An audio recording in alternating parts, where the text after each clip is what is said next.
and he gets his 100. Imrul Qais takes the run quickly, raises his bat.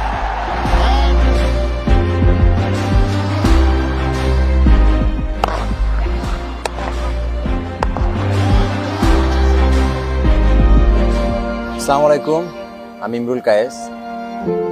আমি বাংলাদেশের সকল cricket প্রেমী দর্শকদের প্রতি শ্রদ্ধা এবং ভালোবাসা রেখে একটা বিষয় জানাতে চাচ্ছি। আমি খুব শীঘ্রই আমার ক্রিকেট ক্যারিয়ারের একটি কঠিন সিদ্ধান্ত নিতে যাচ্ছি।